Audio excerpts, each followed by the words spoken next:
developing now as we come on the air from Eureka. First, the dramatic rescue. A crash and yelling for help. How one man got trapped in the woods. Being rolled over by some logging equipment. And the latest on the horrifying ordeal. And the frightening home invasion in Cutton. The suspect captured and the man on the loose. Also, saying so long. Look forward to continuing to work in other ways outside of city government here. The Eureka City Manager set to hang up his hat. Bittersweet kind of feeling. What he'll miss most and what's next for the city. North Coast News at 11 on ABC 23 starts now. Have you ever seen anything like this before? This was a top 10. It was a top 10 significant injury that I've seen. A dramatic rescue in Eureka. A man gets pinned under an excavator yelling for help and the caring community coming to his aid. Thank you for being here. I'm Nazi Javid. The emergency response wrapping up around 5 tonight. I was at the scene. Here's what officials say happened. A frightening scene on Redmond Road in Eureka. A man operating an excavator in the woods has an awful accident, getting his lower body trapped under a bobcat. An operator of a piece of heavy equipment had been thrown from the equipment. This was the scene around 4 Wednesday afternoon. One of the neighbors had heard a loud bang. The neighbor then heard a man desperately calling for aid. Witness actually heard a crash and yelling for help. That witness in the right place at the right time to hear those cries for help in such a remote area, a place difficult to get cell signal. It was pretty difficult. It was challenging. Humboldt Bay Fire, California Highway Patrol, City Ambulance, and the Sheriff's Office all working together on this. But we were able to load him into a Stokes basket and through sheer manpower, just carry him out through the ravine and everything. Because the victim was trapped in such a rural area, they had a hard time figuring out how to get to him. First, they were going to call a helicopter to help, but as it turns out, that ambulance able to navigate their way through the trees, making it to the man. They were able to extricate him out of the equipment and transport him to the hospital with severe leg injury. The man was taken to St. Joseph Hospital for treatment of that severe leg injury. His condition unknown at this hour, but he was talking, so that's a good sign. And officials giving an extra set of thanks to the neighbors who heard the victim call for help and actually did something about it. I've spent 40 years in city management, so that's kind of quite a milestone. That's Eureka City Manager Greg Sparks announcing his plan to retire. Our own ABC 23's Lisa Librignac spoke with Sparks about the big news. She joins us in the studio now with more. Lisa. Nazi, after 40 years working in city management and 5 years as city manager for Eureka, Sparks says he'll be hanging up his hat at the end of the year. One issue that lingers, according to Sparks, is homelessness. I also asked him what part of the job he'll miss the most. It's been a real effective partnership, particularly here in Eureka, just I think the great relationship with the city council, myself, and our management team. The end of an era for city manager Greg Sparks. Holding the position since 2014, Sparks shares some of what he's most proud of. In the last 3 years, we've really stabilized the city's fiscal position.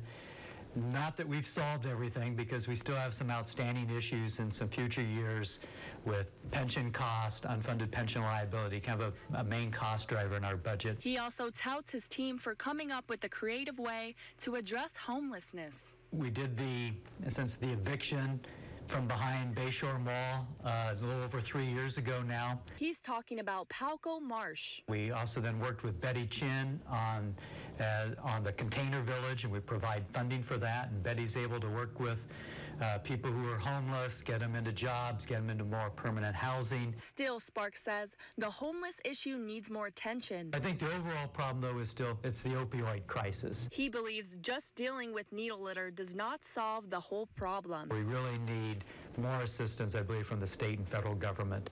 In the meantime, there's a firm handling the recruitment of the next city manager. Sparks says they are even searching nationwide. He says Eureka will probably have someone in place by November. Nazi? Lisa, thank you. A cannabis company is suing Santa Cruz County over marijuana delivery. The suit claims the county is violating state law by prohibiting deliveries by out-of-county retailers. The lawsuit comes as the latest development in a long battle over who decides where marijuana can be delivered. In January, regulators endorsed a rule that allows home marijuana delivery statewide. But Beverly Hills, Santa Cruz County, and about 24 other local governments have sued the state to overturn the rule. A youth lunch sad rally was held this afternoon in New York for Eric Garner. The 43-year-old died in a police-involved incident which helped fuel the Black Lives Matter movement, and it comes a day after a major legal decision on his death was announced. John Lawrence reports.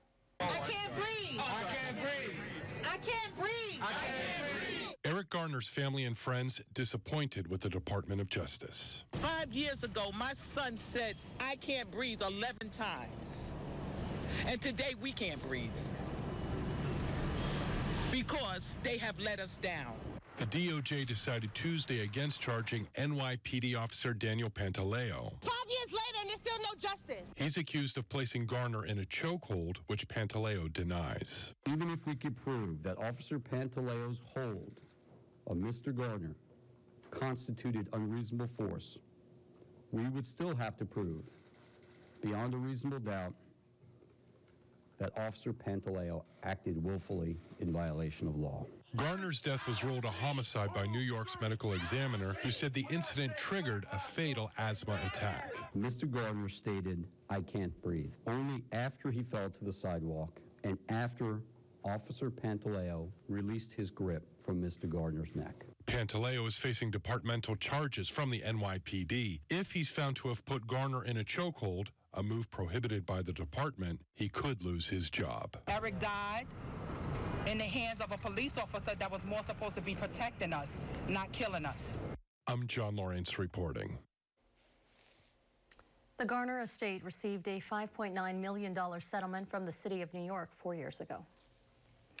A good deed pays off in Mendocino County. CAL FIRE giving a reward check to a woman for reporting a case of arson. CAL FIRE says Charles Levi Kirk set a series of fires in October in northern Mendocino County.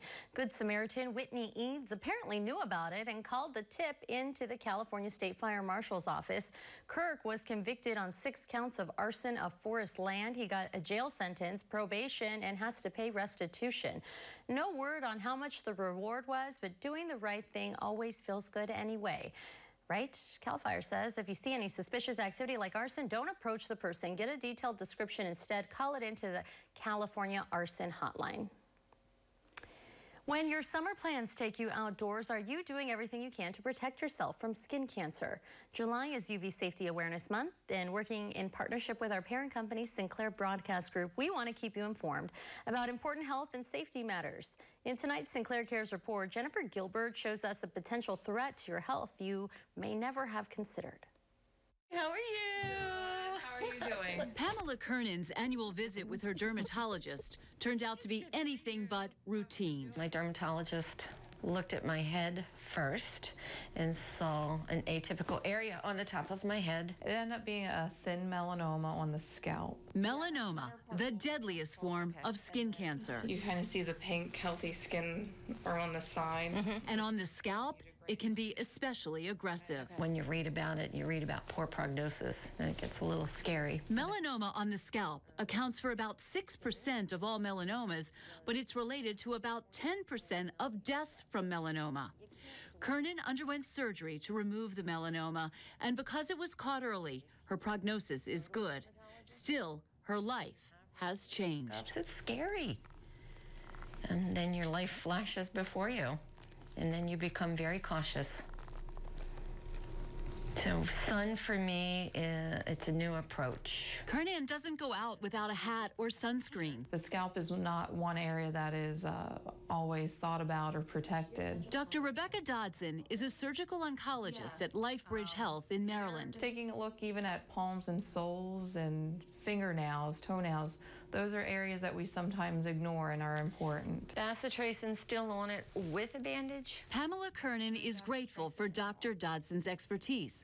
It turns out they had a connection long before Pamela's cancer. I'm a school nurse, and I started at my school in 1993. And Dr. Dodson was a 7th grader. A connection discovered on Pamela's first consultation. Rebecca Dodson. And the light bulb went on. It was wonderful. And I feel like this was all meant to be. For Sinclair Cares, I'm Jennifer Gilbert reporting. Coming up on North Coast News. Terrifying moments in a Cutton neighborhood. Homes targeted by alleged thieves in the dead of night, where officials are on the investigation. And the latest controversy on where to house a sexual predator from Humboldt. We are hearing from Tehama County residents passionately protesting the placement. But first, it was another warm day on the North Coast. Plenty of blue skies and sunshine to go around for everybody. This is just a beautiful shot out in Samoa this evening. We are halfway through the work week. Yay! So what kind of weather will be finishing us off, and what can we expect this weekend? Our first alert meteorologist Jessica Birch will let us know from the Weather Center a little later on in the broadcast. That's all when we come back in 2 minutes. The time is 11:10. I'm Nazi Chubby. This is North Coast News.